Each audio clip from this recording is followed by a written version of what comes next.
Monsieur le Vice-président, mes chers collègues. Depuis 2012, la Maison de l'apprentissage de Gennevilliers regroupe 3 centres de formation en apprentissage dédiés au métier du bois, de la maintenance des ascenseurs et de la propriété industrielle.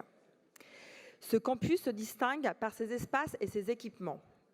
De nombreuses machines professionnelles, dont 8 cabines d'ascenseurs, sont mises à disposition des apprentis, leur permettant de se mettre en situation. Une richesse pour notre territoire, une aubaine pour les jeunes franciliens.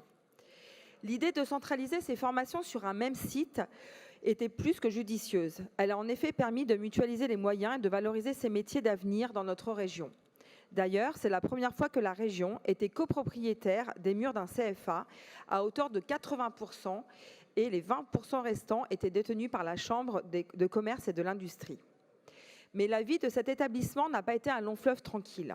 En l'espace de 11 ans, ce site a subi plusieurs changements de dénomination, accompagnés de suppressions successives de cursus.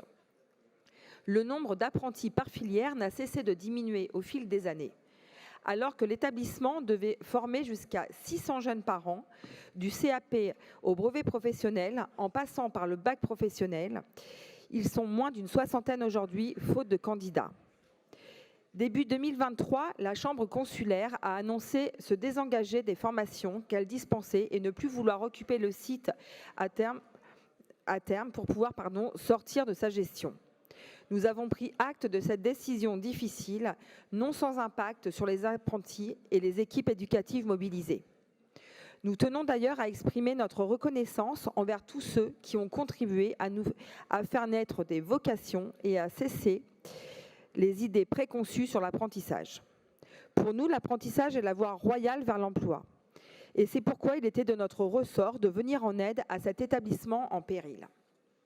Car pour de nombreux secteurs, et notamment dans le domaine de l'industrie, le recrutement d'une personne en contrat d'apprentissage offre aux entreprises l'occasion de contribuer à la formation de leurs futurs salariés. Cela va au-delà de l'enseignement d'un métier. C'est une intégration dans la vie et la culture de l'entreprise. Pour un jeune, l'apprentissage lui permet de bénéficier d'une formation de qualité, d'acquérir une expérience professionnelle concrète et un cursus gratuit et rémunéré. Pour toutes ces raisons et dans un contexte difficile, la région s'est mobilisée sous l'impulsion de notre présidente Valérie Pécresse et de la vice-présidente Marie-Do Aeschlimann pour sauver le site de la Maison de l'apprentissage. Pas une seconde, nous n'avons hésité, tant ce type de structure est utile et efficace. Nous avons sollicité la SEM Île-de-France Investissement et Territoire en vue de lui apporter la totalité des parts que nous détenons dans cet actif immobilier afin de mener à bien la recherche d'un repreneur. Des échanges réguliers ont eu lieu avec plusieurs acteurs pour la gestion future du site et c'est finalement le groupe Aforp Formation qui reprendra les parts de la CCI. Un choix justifié par l'ancrage solide des formations de ce groupe en Île-de-France. En conséquence, nous acceptons le déclassement par anticipation du site sans exercer notre droit de préemption. Et nous souhaitons à la Maison de l'apprentissage tout le succès qu'elle mérite à l'aube de cette nouvelle vie, de ce nouveau départ, afin de poursuivre le travail formidable qui est le sien depuis des années. Je vous remercie.